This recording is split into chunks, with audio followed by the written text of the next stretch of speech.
Hey guys, welcome to the CO visit. Colin here, my trusty soda today. I want to thank you guys for clicking on this video. Thank you for watching and like and subscribe if you haven't already. It won't cost you a thing. And you know all the other ways that you can support the channel. So I really appreciate that. Maybe, what's going on? The puppy's down here. Come here, puppy.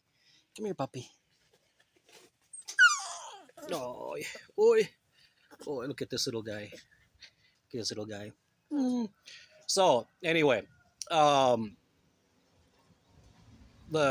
question of virginity. Why is it so important? And of course, this is not just the Jehovah's Witnesses. Most religions place a lot of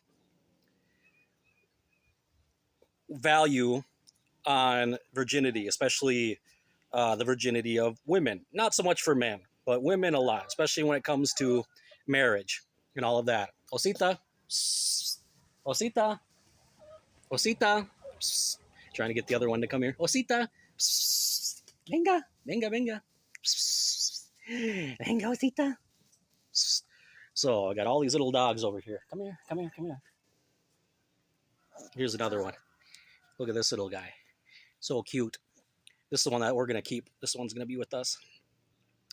So,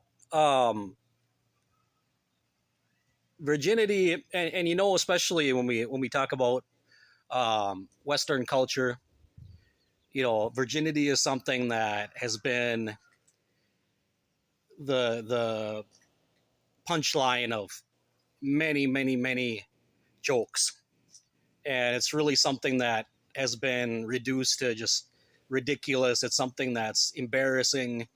People want to lose their virginity as soon as possible. It's like you're a loser, and all of you've seen, you know, all the movies and sitcoms and all the stuff around that topic. But in religious circles and in Christianity, of course, as well, it's kind of a big thing, and it's definitely a big thing for witnesses to get married as virgins, if at all possible. They look at it as something where you're being pure, you're being loyal to Jehovah, you want to be chaste, and all of that. They love that word, chaste, right? And so when a brother, for example,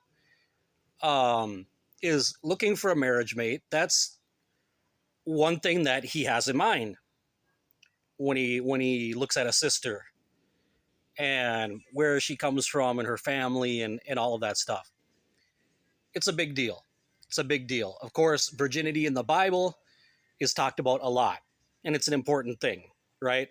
That's why Jesus is called the Virgin, right? The Virgin Mary, all that kind of stuff. It's a big thing in the Bible about being pure, about being holy, and all of that. So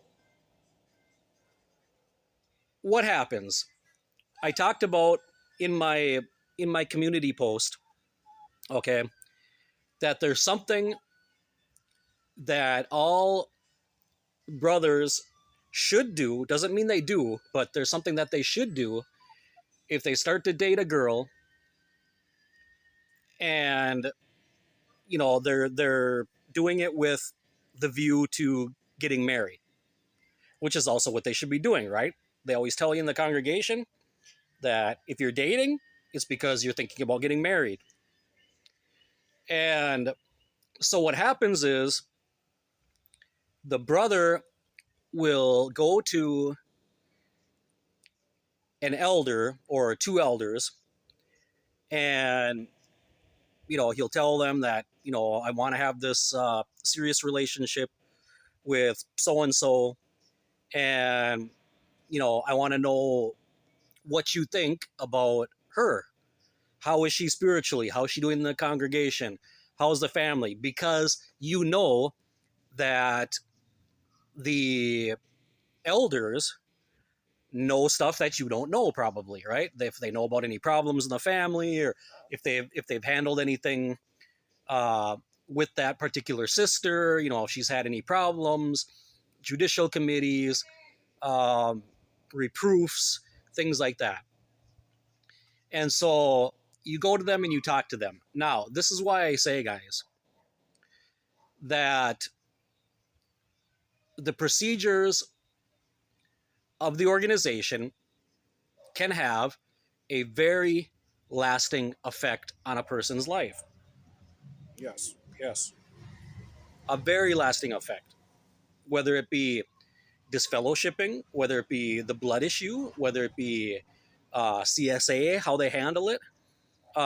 Any one of those things can have a potentially disastrous or detrimental consequence in your life, because chances are you're going to do what they counsel you to do. You trust in them, right? So in my own personal case, when I met my first wife, and then a couple months later I went back to Honduras again, because there was potential for that relationship to get very serious. And so I did exactly what a brother was supposed to do. I went to, before taking the next step, I went to the one elder that was in that congregation, who was coincidentally from Minnesota. Older gentleman, lots of experience in the organization, missionary, went through Gilead and all of that. And I asked him about this girl, checking the boxes, right? How's she doing spiritually? How's the family? Would you recommend that I continue this relationship with this girl? And he gave me all like flying colors. Everything's good. Yes, no problem. Now, I guarantee you guys,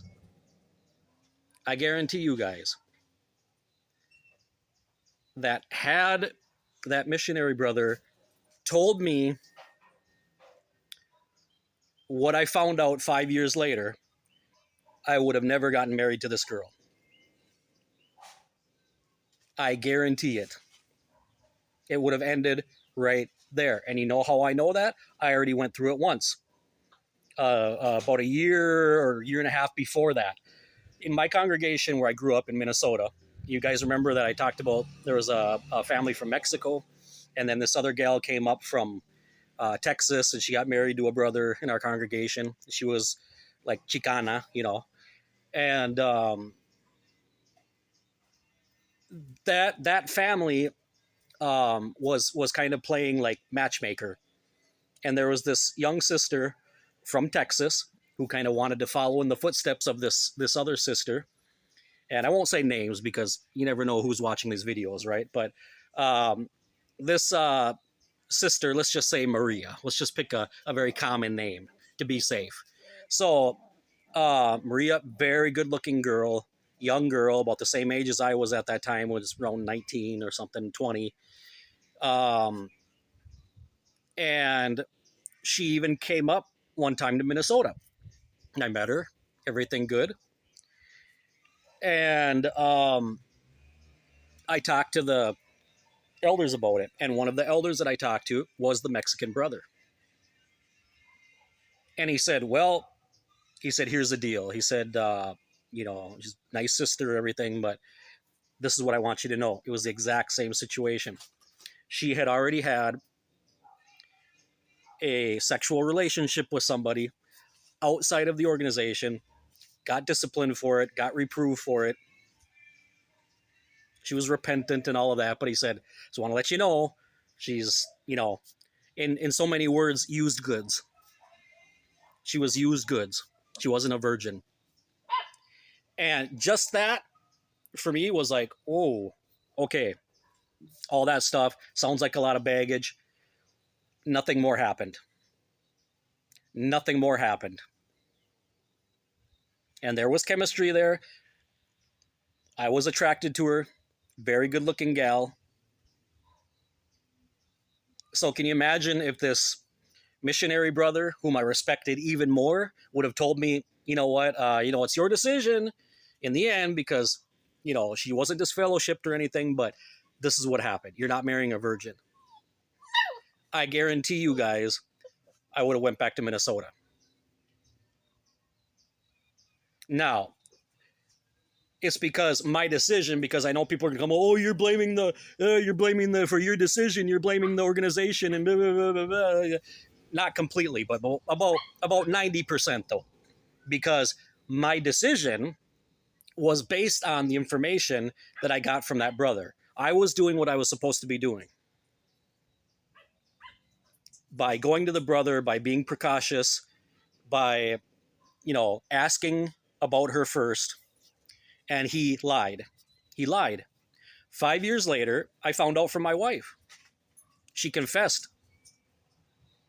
Just out of nowhere. She's like, I got to get this off my chest. She was crying, and I want to tell you what's going on. And so she took me back. Remember when we met, when you came down the first time and all of that. And she said, well, at that time I was on public reproof. I got publicly reproved. Oh, I said, well, what happened? Well, she was working at the supermarket. There was a coworker there, was flirting with her and stuff. And one day they kind of lunch break or whatever, they kind of ran away for a few minutes and did the deed, right? They had sex. And she said, when I got married to you, I wasn't a virgin, and you never knew. Well, how would I know? I didn't know anything. I was, and I had no idea. I wouldn't have been able to tell. I could now, but not then. I had no clue. To me, everything was normal. This is 5 years later. So what was I supposed to do at that point?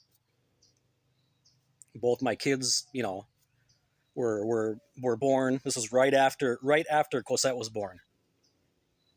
And all that stuff was going on. The cancer and all that. And I just, overload. But I was like, okay, well, here we are. We got our kids. We got our family. Our second child was just born. Okay, big deal. Let's move on, right? But now looking back in hindsight, after all the, disasters we had after that, and it's one of those things like, how can I really, if things would have been different, they would have been different, but they weren't, right? We got married. We had our kids. I don't regret my kids. I don't regret that at all, right? But had destiny been a little bit different, and had I gotten accurate information about this person, I would not have married her. So you see, guys, how those kind of decisions go a long way. Now, when I talk about that, where you're probably thinking that, well, it seems like virginity was a big deal to me too. Well, maybe not necessarily, but the thing is, you got to remember that I had that JW mindset at the time, and I grew up having that drilled into my head and seeing it in so many study articles and books and everything about virginity and how that was pure and it was clean and it was holy. You wanted a girl that wasn't promiscuous and all this stuff. That's why one of the advantages that we had of being witnesses, right? That we were in an organization where younger kids didn't have sex outside of marriage. And so you got to marry somebody that was pure, right? Witnesses pride themselves on that. So you didn't have to settle for anything less. Those are the kind of things, my friends, that those types of decisions, or when people lie to you, or when they handle a certain procedure one way or the other, it can have devastating consequences the rest of your life.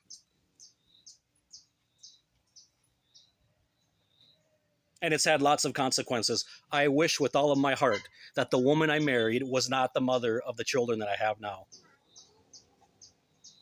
And speaking of that, coming up here very soon, because Cosette's graduating on November 19th, and she's gonna be coming over here. I think permanently. She's gonna move over here with us because she can't stand the situation there anymore with her mom and sister. She's having to carry everything, pay for everything, and she's just depressed and going nuts. And she called me today. She sent me a message. We were texting, and she said, "Dad, I'm gonna, as soon as I graduate, I'm gonna come over with you guys and stay there now. I can't do this anymore." And I said to her, "Well, I said, finally, you needed to come to that conclusion yourself, and you finally did. So you're welcome here always," I told her. How I wish I would have met Patty back then. But, that's all under the bridge. So hindsight's always 2020, right? But anyway, just wanted to share that with you guys today. Something to think about. And so once again, thank you guys so much. I appreciate all of you and new subscribers. Remember, there's the super thanks and all of that. Memberships. Thank you for being here. Love all you guys. Be blessed, and I'll see you in the next CO visit.